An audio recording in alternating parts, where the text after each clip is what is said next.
How's it going, everybody? This is Mark with AtTech. In this video, we're checking out a wireless RGB gaming mouse from UHURU. Yes, this thing lights up and it is completely wireless, running off of this little adapter right here. It is a fairly small and compact mouse, but packs a lot of features that I think you'll like. So mainly, the thing that you want to get this mouse for is that it lights up, of course, because you need your RGB. All it does is really cycle through these colors. There is no way to change the colors, but pretty much everything lights up, and it does cycle through this rainbow pattern, which is pretty cool. Again, lights are everywhere, so you'll definitely know that this is a gaming mouse. Another top feature of this is all the buttons, and they are fully programmable. We got two on the side. We got our normal mouse clicks. We got another button that says CPI, and we got our scrolling wheel with also clicks. This does have companion software, only for Windows, unfortunately.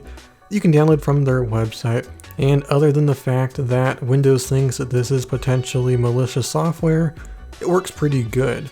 The interface is very weird, but it works.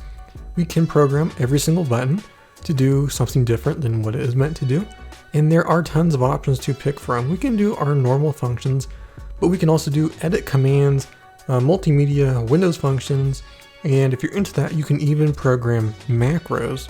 So you can really get to some very specific stuff for games. We even do have 5 different profiles for gaming, web browsing, that sort of stuff. Home base is just showing you a picture of the mouse. And then under advanced settings, we can customize some tracking and scrolling speed, stuff like that.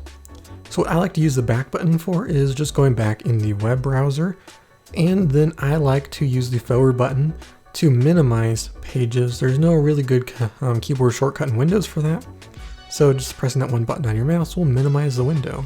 As you may have seen earlier, I talked about the CPI button, and what this does is it will change live on the fly how fast the tracking is. So when you press that button, it'll cycle through different modes and the cursor will move faster on screen. This is really helpful for gaming where you need to get very precise adjustments and then quickly change to normal mode or really fast. Again, all that can be programmed. This does have some ergonomics to it. It is fairly comfortable to use for an extended period of time, and even though it is somewhat small, it is fairly comfortable and I do like the feel of it. Even though this is wireless, I don't notice too much of a delay, which is nice, especially for gaming. This does have a built-in battery that I haven't really had any issues with. It does last quite a while. It does charge over micro USB and does include a flat micro USB cable in the box, which is pretty long as well. We also do get an extra set of pads for the bottom of the mouse, which you can replace if the ones already installed wear out.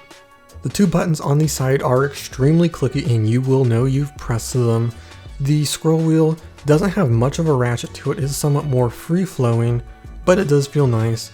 And everything else on the mouse feels pretty solid and sturdy, however a little bit flimsy on the left and right click. But I do like a lot of the features that this mouse offers. It's a shame that the software is only for Windows because I would like to use it on Mac, but I love the fact that it lights up and that you can program all these buttons to do some pretty awesome things. It's extremely cheap, so if you want to check it out, I'll drop a link to it in the description below. If you like this video, leave a like and hit the subscribe button for more videos like this. This is Mark, and I'll see you in the next one.